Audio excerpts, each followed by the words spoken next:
Welcome, everybody. Thanks so much for taking the time to be here. I'm Hugh Thompson. And I'm Bob Sullivan. I've worked for NBC News for almost 15 years. Most of that time I've spent writing about technology and computer hackers and virus and the computer underground, so I know a little bit about this world. But I'm in this building, I'm kind of out of my league, so I'm going to turn it over right away to Dr. Hugh Thompson. Oh, wow, man, thanks. Yeah, I usually don't show that kind of deference. That's amazing. I don't mean it. Oh, okay, all right, that makes you feel better then.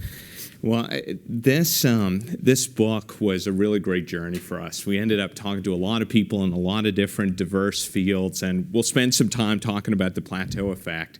But to begin, I wanted to set the stage with a personal plateau story. And so I've taught at Columbia University for about 5 years, computer security. Many of my students are at Google, so if anybody's out there, hey. This happened, wow, I guess maybe 10 years ago. I was on a flight from Las Vegas to Orlando, which is a pretty long flight. And, brought my laptop there, expecting to get a bunch of work done. 2 hours into the flight, disaster happens, and I run out of battery. And I'm scrambling around, figuring out what to do. Luckily, the plane had one of these in-flight entertainment systems. How many people have ever flown with one of these in flight? All right, yeah, pretty much everybody has them now. Back then, they were kind of unique. And so I pull this thing up. Oprah's got a terrible guest on, Dr. Phil, I just can't do. And finally, I turn my attention to the games. And these are incredibly cheesy games. I don't know if you've ever played any of these things. And one looks strikingly similar to the classic strategy game Tetris, but was called Fetris, I guess, for copyright reasons. So I pull this thing up, and I'm playing for a while, and I'm a pretty advanced Tetris player. I'm sure I'm not alone in this crowd. And so I went to the options configuration screen, which was ambitiously worded because there was only one option. And the option was, how many blocks would you like to see in advance? So for anybody who's played Tetris, the more blocks you can see in advance before they come, you can plan because you're always waiting on that big 4-block line to come down. So it had a touchscreen control, a plus-minus control on the screen, and I keep hitting plus, and the maximum value that this thing would take was 4, right? So that's a maximum number of blocks you could see in advance. And so I asked the question I'm sure any of you would have asked in a similar circumstance, what can I do to increment this value beyond 4, right? Because, again, I had an hour left on the flight. And so I noticed that there was a phone console attached to this in-flight entertainment system. You swipe your credit card, make $23 a minute calls to friends and family. So I picked this thing up, and I see that it's connected to this entertainment system. So I select the 4, kind of hold it down, it gets highlighted, and I try and type in 10. Very disappointing. It changed to a 1, and then it changed to a 0, both of which are legal values. And so then I thought, okay, well, maybe there's a single-digit constraint here. So I tried an 8. Again, very disappointing, didn't do anything. So then I thought, okay, one of the most common errors in coding is to be off by 1, right? So you meant to write the code that says this value shall be less than 5, but you accidentally write this value shall be less than or equal to 5, boundary value testing. So I put in a 5, and it took it. And I'm sitting there, it's most excited I think I've ever been on a plane. I go back to the touchscreen control, and I hit plus, and it increments to 6. Now, my guess is the logic around the plus control said something like, if 4, do not increment. Well, it wasn't 4, it was 5, so it happily went up. So I'm sitting there in the chair, plus, till I get to 127 and pause for a moment of reflection. Now, 127 is a number very near and dear to my heart, as I'm sure it is for many of you. It's the upper bound of a single byte signed integer. Right, so normal math, and my PhD's in math, so I can attest to this, says that 127 plus 1 equals 128. But sometimes 127 plus 1 equals, anybody remember? Negative 128, right? It'll wrap around to the most negative value. So I think about this for a second and consider where I am. 30,000 feet in the air. 33,000. Sorry. Don't undersell it. Okay. But in the name of science, I hit plus one more time. The screen flashes -128 just for a second, and then poof, screen goes black. Poof, guy screen next to me goes black. The entire play and entertainment system goes down, and I'm sitting like this in the chair hoping that something doesn't go off to the left. Now, and it's interesting to think about this, and as somebody who's done a lot of software testing, I've written a bunch of books on secure coding, a book called How to Break Software Security, a software testing book. That is the first time that I ever ran into the plateau effect. If you sit a tester down and say, I need you to break this. I need you to find bugs. You find a lot of bugs right at the beginning, and then quickly your rate of bug finding plateaus off. It turns out that that plateau curve, like the natural logarithm, shows up in almost every area of our lives. And that's what the plateau effect is about. Why do you sometimes get more for less?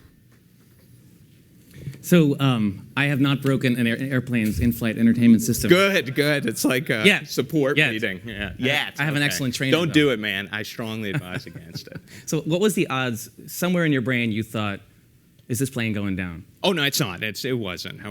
I had faith in the... So the point of the testing story is that, again, if you keep doing the same kind of things over and over again, your returns get less and less. And we all know this. People who have ever tried to lose weight or body build are very familiar with what the concept of the plateau effect is. It hits testing. It hits people who try to learn how to play piano. It hits marriages. It hits businesses. Things that you do that were formerly effective suddenly become less and less effective. So in testing, for example, is a really good answer. Testers have come up with a spectacular answer for this, which is fuzzing. Right? So instead of hiring testers, you hire piano players. You hire random people off the street, and they do unexpected things, and those unexpected things are actually what break you through this plateau. But the problem is, and it's funny, I just met with an old colleague. I can't say who he was, but he was head of a very important news organization. And we were talking about how when you stay at the same place for 20 years or more, it's a lot more like you're running on a treadmill instead of running out in the real world. And you can get very, very good at running on a treadmill. You can be the world's fastest treadmill runner, but that doesn't mean you're going to be any good at running in the real world. So that's the problem with doing the same thing over and over again. It ceases to work. Yeah, and it's incredible. This curve, and again, you can think of this, well, natural log is similar to this, but this curve pops up in almost every area of human endeavor. If you're in medicine, for example, this looks like the dose-response curve, the point at which medicine becomes ineffective as doses increase. If you look at somebody who's trying to lose weight, for example, same thing happens. They plateau off. So this curve, we spent 3 years talking to people in psychology, medicine, venture capital, folks even as diverse as cooks and culinary artists. I didn't even realize they were called artists. And this same curve shows up over and over and over again. So the question that the book tries to answer is, are there commonalities to plateaus? Are there sets of underlying conditions, causes, that are the same if you're trying to break a piece of software, or you're trying to lose weight, or you're trying to start a business, or you're trying to get your business to the next level? And we spent, like I said, about 3 years trying to answer this question, and we found that there are these 8 causal factors of plateaus. But talk about the book scene, man, where it starts. So before we tell you what the 8 factors are, we want to give you another example of what a plateau is like. I'm sure some of you have spent some time in your life in the Bay Area here, right? Have any of you eaten at this restaurant, the Stinking Rose? You're all familiar with it. The Stinking Rose is probably the most famous garlic restaurant maybe even in the world, right? Everything on the menu is garlic. They have garlic ice cream. The Stinking Rose, well, stinks of garlic. You can smell it down the block. There is nothing, the most overpowering sensory experience you might have ever with your nose is walking into the Stinking Rose. And you walk in, they sit you at your table, you sit down, they hand you a menu, and what happens to that garlic smell as you sit there looking at the menu? It disappears. It's gone. Did the garlic all go away? No, your nose just stopped smelling it. Your nose got what's called acclimated. Acclimation is a part of all of our biologies. It's built into us. Our bodies are literally designed to ignore the familiar. So even something as powerful as a garlic-filled restaurant suddenly becomes familiar and effectively disappears from your consciousness. That's the power of acclimation. And acclimation is one of the main causes, one of the first cause of a plateau. We get used to things that are familiar. And slowly but surely, our sensory experience of them disappears. It follows, if you actually plot acclimation on a graph from your nasal olfactory nerves, it follows that plateau curve exactly. So anyone who's ever experienced walking into a locker room and saying, oh, this is horrible, and then suddenly you can bear it, well, then you know precisely what the plateau is and why your body is actually working against you so that whatever you do every day, you slowly but surely get less good at it. Yeah, thank goodness for that plateau. By the way, mention Bob and Hugh at the Stinking Rose for a 10% discount. No, I'm just kidding. No. Actually, we should set that up. That's a really good idea. Think about that. Marketing. Okay. So what is the plateau effect? Essentially, it's the law of diminishing returns. We get less and less for applying the same thing over and over again. But it's more than just that. I think if you don't know that the plateau effect exists in a particular pursuit, you give up. You think that you've peaked out, you've topped off. It's the maximum amount that you can ever get out of this particular endeavor. I'm just thinking about the shift in testing that happened when we went from free-form exploratory testing and automated testing over to fuzzing. So of course we still do both. But if you look at most of the major vulnerabilities discovered in software today, they're found by fuzzing. And fuzzing is like an amphetamine-laden monkey, right? That you just kind of sat off in front of a keyboard and hope for the best and see what happens. It's because systems are so complex, it's very difficult sometimes to reason through the exact set of inputs that may cause it to fail.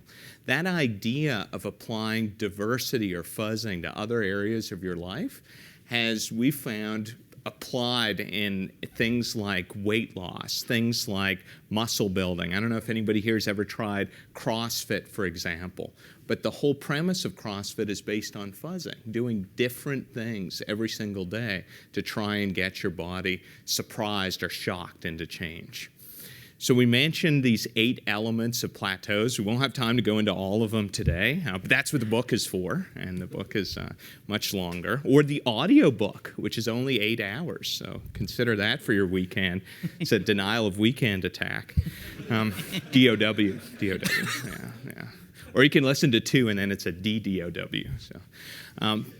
But these are the 8 causes that we found. You see immunity as the base at the bottom. And I think that there's a thread of immunity that goes through all of these. We just naturally get used to certain stimulus. And we talked about immunity already. We talked about it in the testing space. We found that immunity is such a common cause of plateaus in other areas of our life, like sports, for example. Still, that Derek Jeter thing shocks me. Well, so there's this great story of Derek Jeter, who I think most of you are familiar with. He is either the best or the worst shortstop ever, depending on what East Coast city you are from. And I'm not here to argue that point. Obviously, he's the best. But worst. Terrible. But the one fascinating thing about his career is that at about age 35, even Derek Jeter heard all the criticism that he was a particularly bad defensive shortstop and specifically very bad at going to his left. And he went to this advanced athletic training institute in Florida where they identified the fact that when in baseball, as a right-handed hitter, you swing like this roughly about 2 million times by the time you're a 35-year-old shortstop for the New York Yankees, which made his left hip lock much more quickly than it should have. And it cost him about 1/10 of a second every single time he had to make that critical crossover step going to the middle. So he worked with a trainer named Kevin Connolly who literally made him take his first steps over and over again. They turned Derek Jeter into a 2-year-old, attached weights to his body so that he literally had to learn from the beginning. They deconstructed the way that he walked and then the way that he ran. And the next year he won a Gold Glove at shortstop, the oldest Gold Glove winner at shortstop in the last 50 years. So that's Derek Jeter's story. But I'm much more interested in talking to you about this graphic here. The other part of my name is Bob Sullivan, so all of you should assume that somewhere in my family lineage, I had a cousin, aunt, uncle, grandfather who owned an Irish bar. In fact, I've had several, so I know something about Irish bars. And all of you here have had this experience probably the first month of your freshman year in college where you got very, very drunk on a beer and a half during orientation, and then by the end of the month, you needed a fifth of Jack, a 12-pack, and maybe a couple of other shots of vodka. Jack and a 12-pack? Maybe that's just me. What college did you go to? We'll discuss college partying later. But immunity is seen by all of us. I mean, people who are in the hospital and are there for a long stay and have some kind of extensive surgery, morphine dosage goes up and up because our tolerance goes up and up. But tolerance is related to acclimation, is related to immunity, and all of us have experienced tolerance and acclimation and immunity when drinking. So a good thing to keep in mind. And as we discussed at our fine plateau party, Oh yeah, last that's true. Wednesday, We ran some empirical. if you're slowly drinking Bud Lights and getting, starting to feel that you've topped out in the fun that If you're you're slowly having. drinking Bud Lights, you need to leave the party. Well, my parties anyway. But the best way to break through that plateau is maybe goading one of your friends into a shot of something that breaks through your plateau. But that's This is not the takeaway. enough about Irish bars. Yes. No, this is Clearly, that's my role in our partnership. The second element is the greedy algorithm. Anybody here who's ever studied math has run into the greedy algorithm. It basically says we take the locally optimal solution. So whatever seems like the place that we make the most progress, immediately we take. And we have a scene in the book where we talk about, because Bob and I have suffered through this so many times, you got to get 20 blocks in Manhattan. How do you do it? Well, somebody who's following the greedy algorithm says, okay, look, I probably have to wait 2 minutes to flag down a cab, and during those 2 minutes, I'm making zero progress. Or I could go to the subway stop, which might be 2 blocks in the wrong direction. In that case, I'm making negative progress. I'm getting further and further away from where I'm supposed to go. Or if you're following the greedy algorithm, you just start walking, because instantly you're making immediate progress. If somebody looked at you a minute after you began this quest, the person who started walking towards the goal looks like he's made progress. He's getting closer. But everybody who's ever lived in New York knows that the fastest way to get anywhere, most of the time, well, fingers crossed, is the subway. And the subway often requires you to make something that we call retrograde progress. Sometimes you have to go in completely the opposite direction to make a bigger leap forward. It turns out that the greedy algorithm occurs all the time in other areas too. In business, we see it happen all the time. Publicly traded companies, they're subject to 90-day windows of performance when earnings come out. So if you're a publicly traded company, you have to follow the 90-day window greedy algorithm. You have to optimize for profits. You have to optimize for revenue during that period, even though that may not be in the best interest of the long-term health of the company. So this greedy algorithm we found is a very common reason why people reach plateau. Meanwhile, timing is also a very, very important issue. And timing gets into our lives, of course. Timing, you can think of comedic timing. You can think of good time to have children in your family. You can think of good time to book some sales so you can pump up your quarterly numbers. But timing is a really interesting element. This is a really interesting time for time right now in human history. We spent a lot of time with a group called the Quantified Self Movement in the book. Has anybody here heard of the Quantified Self Movement? Have you ever been to a meeting? Has anybody here ever been to a meeting? Just out of curiosity. There are chapters of Quantified Selfers. They're called QSers all over the world. One of the largest is actually in New York. They're in Brooklyn. And so we went to a couple of their meetings and got to know them. These are people who watch what you guys do. You guys are counting everything, observing everything that we do, big data about the world, studying it, maximizing efficiencies, and they're doing that about themselves.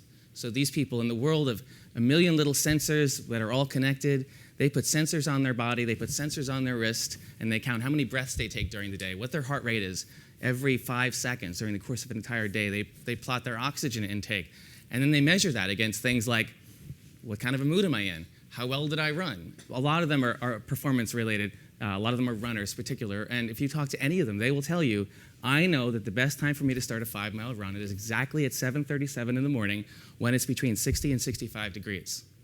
Now, a lot of this feels like they're just enhancing their own OCD tendencies. They were in better shape than we were. They were in much better. That was a very intimidating room to be in, let me tell you. Yeah. That's not a high bar. But this is all, this might seem extreme right now, but a lot of this is becoming more and more popular. There's a whole technology now called slumber tech, where people are attaching devices to themselves and doing what only high-end hospitals used to do, which is seeing what kind of a sleep am I getting, how much REM sleep am I getting. That you attach a wrist, something to your wrist, or you wear a shirt, it attaches to an iPhone, it downloads to a website, which then in a week or two analyzes whether or not you need to sleep more. So we are actually starting to get a grasp on time and figuring out, is this a good time or a bad time to do things? Now, timing has, of course, been this human quest forever, but a lot of people have studied time in these incredibly detailed ways. And the one that we talk about a lot in the book, because there's a good time and a bad time for things, is when memorization. So do you want to talk about memorization, or do you want me to go ahead? Yeah, sure. Yeah, No, go. we can talk about this. So the Ebbinghaus spacing effect, which maybe some of you encountered in your studies, says basically this. Ever since we were little kids, we were told there's one way to learn multiplication tables. Beat it into your head. Repetition over and over again. And if you went to a modern school in the last 20 years or so, they might have said, repetition's horrible, it beats kids up, it's no good. So there's this rote memorization, anti-rote memorization school, and of course both of them are wrong and ineffective. But what we have found, and what Henrik Ebbinghaus found 100 years ago, is that it's not repeating something over and over again, it's when you repeat it. So there's this very specific curve which suggests that constant repetition becomes very, very ineffective very quickly. You could sit down, I'm sure you've had this experience, you meet someone at a party, his name's Bob, his name's Bob, his name's Bob, I'm gonna remember Bob, his name's Bob. Oh, Hugh, how you doing? What was that guy's name? Happens constantly, right? And it's because it's not effective to repeat it over and over again. But it turns out, if you start to forget something and then you remind yourself of that, you pop it up on top the surface of your memory, and then you do it again. And then you do it again. And if you do it at these very particular spaced repetitions, they're different for everybody, but it's something like this. 2 seconds afterwards, 10 seconds afterwards, a minute afterwards, 5 minutes afterwards, 10 minutes afterwards, half an hour, 2 hours, 12 hours, 2 days. Picture a ball floating on top of water, and just as it's about to sink below the surface, just as you're about to forget something, pop it back up above the surface again. If you do that 7 or 8 times in this very particular sequence, you will never forget it. That's how things are burned into your brain. That's how our brains are built.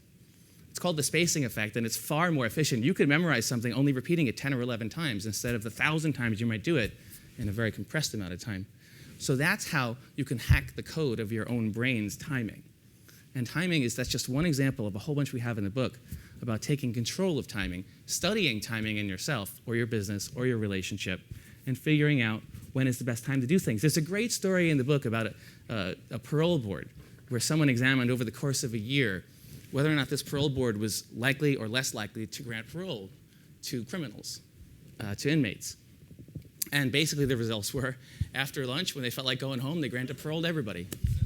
The last thing in the world you wanted to be was the first case they saw in the morning when everybody was focused and really hard on the inmates. So all the lawyers who figured this out made sure to schedule all of their hearings at the end of the day, had a massive success rate. So timing is a really critical factor in success. I just noticed that so many of your stories start in a bar. You could have easily said when you meet somebody at a conference, but anyway, I am it's an just a Irish side note. I just remembered that. So the next element that we found in plateaus have to do with flow issues. And we've got a couple of different sections inside flow issues. One of the biggest causes of problems with flow is something called erosion. Erosion is where you deplete a resource over time. So I grew up in the Bahamas, born and raised there. Wonderful place if anybody's planning a vacation. We need your tourist dollars. But I used to go on an Easter egg hunt every Easter, and it was on this isolated island just set up for an Easter egg hunt. And it's amazing, as a 10-year-old, you'd find half of the eggs you'd find for the entire day in the first 5 minutes because they're plentiful. They're everywhere. But as more kids start to find more eggs, your rate of egg finding follows this plateau curve. And it's interesting, anytime you're consuming a resource that is fixed, you hit a plateau naturally because there are less and less of those objects available. We also talk a lot about step functions. So step functions are where you have to make a big leap in a resource. Think about cloud, for example. Cloud has actually solved the step function for many companies.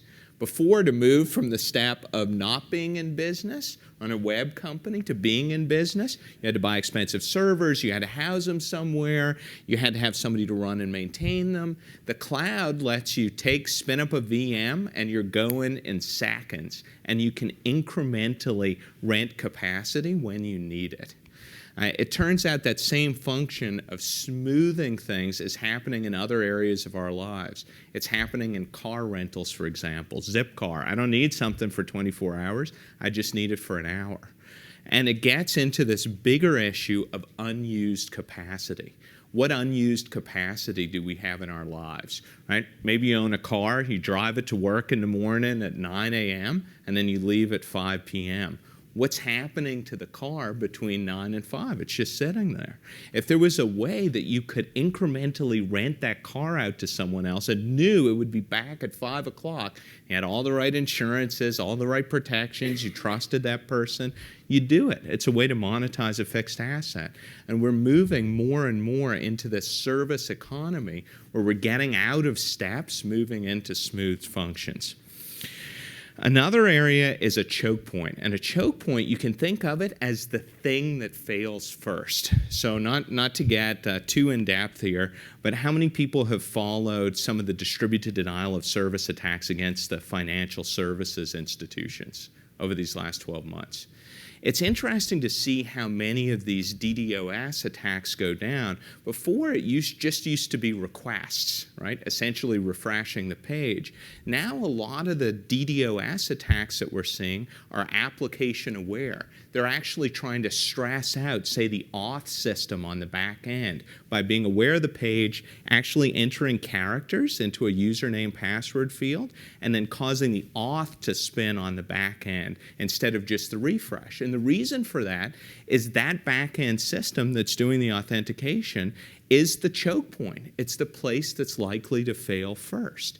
And we're seeing attackers become very aware that choke points exist in systems, and instead of going brute force, they're more intelligent about how they look for failures. So I want to talk about a choke point I'm sure is very near and dear to your heart, and it's the CAPTCHA. So CAPTCHAs are a fascinating phenomena of computer science. I've known Louis von Ahn for a long time, who's one of the creators of the CAPTCHA. And to me, the CAPTCHA is a choke point. Right? Whenever I have to go into a site, I get the username and password wrong 3 or 4 times, CAPTCHA comes up, I've got to type it in. They've gotten so complex now that most of the time I can't even figure out what they were and have to go through 2 or 3 of them. But we often think about CAPTCHAs from our perspective, but you never think about the pain and turmoil this has caused for the bad guys, the emotional disruption. So these guys had invested a fortune in script infrastructure that went out and bought all the tickets at Ticketmaster, or went out and created 50,000 free email accounts. And suddenly, one day, when the CAPTCHA was introduced, those scripts didn't work anymore because there was a test to see if this person is a computer or are they a person. But it's interesting to see how the security community and the hacking community in particular responded to CAPTCHAs. The first thing that they tried to do, I don't know if anybody remembers this, but the very first thing was to try and create optical character recognition software to outwit the CAPTCHA. Couple big CAPTCHAs fell, but still CAPTCHAs got more and more complex, so that didn't seem to be a viable route.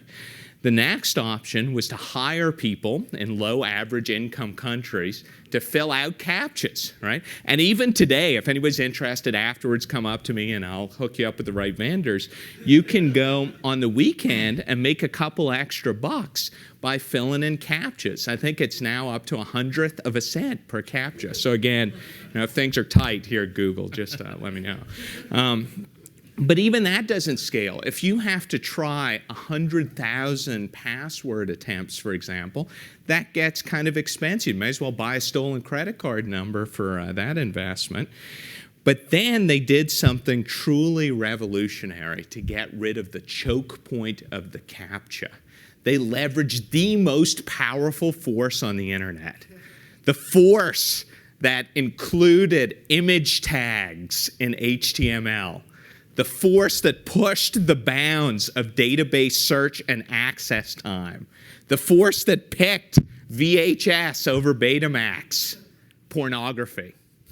So they created pornographic servers, most of the time specialty pornographic servers, and to get to the next image or next video, you didn't have to sign up, no credit card required. All you had to do was fill in 5 CAPTCHAs. That's it. Probably very quickly. That's my guess. I don't know. It's all theoretical. But it's interesting because they were getting thousands of these things filled out for free every single minute. It's a pretty sad commentary on society, actually. But this was a solution to the choke point problem that really scaled, right? There is no CAPTCHA. There's no CAPTCHA. Even reCAPTCHA can't get around this problem of a motivated person filling in CAPTCHA. And what they would do is take these CAPTCHAs real time from the sites that they were trying to get into. And so they had this elaborate infrastructure on how they delivered the CAPTCHAs so it was in the right window of time. Truly, truly amazing. So that's one of our inspirations in the book, if that can be an inspiration. And this is a less ambitious. This wasn't like 5 CAPTCHAs for the next image. This was 1 CAPTCHA per article of clothing or something. Appropriately censored. Appropriately censored. Specialized pornographic servers? That's what it said in the article. We'll discuss that later. No, it was research. The Columbia students told me. So another one of the things that really makes small businesses plateau, we have a lot of stuff about small businesses and small enterprises within large businesses. The worst thing that could possibly happen when you're starting out in some adventure is for you to succeed a little. And then succeed maybe a little bit more, and then slowly but surely, whatever technology that you have, it kind of keeps going. I always think of AOL when I think about this. Oh, wow. You know, because AOL specifically AOL's dial-up service, right? So failing slow is the biggest problem that a lot of companies can have. The opposite of failing slow, of course, is failing fast, which is what you want to do. If you're starting a new adventure, you have some money, you have some ideas, what you want to do is touch customers as soon as possible, get feedback as soon as possible, and find out if your idea stinks or there's some fatal flaw to it. Because if it succeeds a little and you chug along, 3 or 4 years can go by, and next thing you know, everybody's passed you by, and everyone's way too emotionally invested in the specific idea that you have. Now, failing fast was invented really as a term by your friend Albert. Oh yeah, Alberto Savoia. I don't know if anybody here knows Alberto. So he was the engineering director for AdWords for a long time here at Google. So he was, talk about the prototype. Yeah, so he had this fascinating concept, and he really applied it while he was here, this idea of prototyping. So prototyping is create a pre-prototype. Even if it doesn't work, even if there's humans in the back end filling out forms and giving you responses, the idea behind a prototype is you'll quickly know if there's a response to it by the user community. Prototyping is becoming a very, very powerful way for startups to get validation, for example. I live in Silicon Valley now, and it's fascinating the things that would-be entrepreneurs will do. This one guy pulled me aside. I had coffee with him a couple years ago, and he said their method for rolling out a new product or service is to create essentially a storefront that looks like the service exists on the web. And they wait till they get to the point where they're asking for somebody's credit card number. They let the credit card number be entered and hit submit, and then it just sends them to a 404 error page because they've actually not built the service. But then they take and count the number of people that have gotten to that point and then go to the venture capitalist and say, hey, see how many people would have signed up for this thing if it really existed? So this idea of prototyping is a very powerful one in other areas of your life too. It doesn't just have to be startups and businesses. Sure. And we want to be respectful of your time, so we know this. We're going to leave a couple of minutes for questions. We just have a couple more slides, and then we'll leave some time so that you can ask questions or run off too. I'm sure there's very important things you have to do. But just one last of the elements that we're going to go through. Distorted data. We just did a segment with CNBC yesterday about a concept we call data idolatry. We love big data. I'm a sports fan. I love sabermetrics. But at the same time, there's all sorts of evidence to show that people are giving way too much credence to data, which is always backward-looking and losing the strength of their intuition and their judgment muscle. And all decisions should be made as a combination of those things. And right now, we sort of have a lot of high priests of data. And there's a lot of ways that data can lie, just like statistics can lie, and just like I'm in the media business. And for a long time, we didn't think photographs can lie. Photographs are among the most famous liars in history. So you want to keep that in mind. And then I think we should wrap up and ask some questions. What do you think? Yeah, sure. Well, I'll I'll just go to this last Yes. public service announcement. Please do. That's before important. we Yes. leave. And this is related to the data problem. And again, it's coming up summer. Many people are considering a vacation, somewhere tropical to go. Just wanted to let you know that there's a very serious issue occurring out there in the world called Sharkmageddon. Now, I don't know if you've seen this, but there has been a dramatic increase in worldwide shark attacks. If you look at the headlines that came out of this increase a couple of years ago, you've got this one from MSNBC.com. Very important. Personal. Good news Yeah, service, yeah, right, yeah. But note the exceptionally scary picture of a shark. Shark attacks rose 25% last year across the globe. LA Times, a more docile-looking shark, but still concerning. Huffington Post, they got people closing beaches, signs going up about these shark attacks. 25% again. Yeah. 25%, Huge. really serious. That's Yeah. a big increase, Big number, man. That's big like number. the birds, but for sharks or something. I don't know. But if you look behind the numbers, it's fascinating. The number of shark attacks worldwide, so this is for every person who went in the ocean in 2010, went from 63 to 79. That is 25%. It is 25%, I agree. But your personal chances of getting bitten by a shark are less than you being hit by a bus painted like a shark on the way to the beach. That's statistically, and I'm a statistician, so I That's can very, say yeah. that.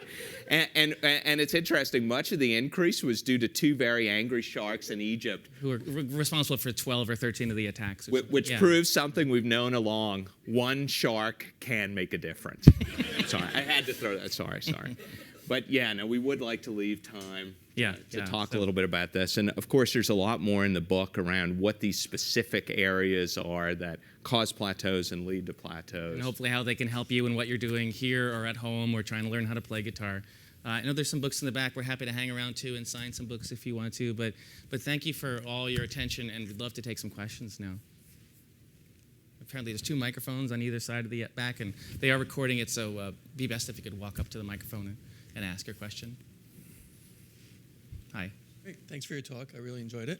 So I find it persuasive the way you present as far as an individual's growth, that we all reach these plateaus and we have to take these other measures, change things up, switch from one profession or attempt to another. But it seems like there's another side of the coin, which is somebody maybe spends 20 years in a profession doing something, becomes the greatest treadmill runner. They may not grow as much, but they'll be better at their job than someone else. So is there a way to combine the best of both? I think that's a really great point. And in our time right now, you're talking about mastery, right? I mean, this is sort of the 10,000 hours thing that Malcolm Gladwell always talks about. It takes 10,000 hours, by the way, I always compute this in my head, is basically 10 years of hard work. So it takes 10 years to get good at something. And we live in this economy now where we tend to get rid of people who then are good at things.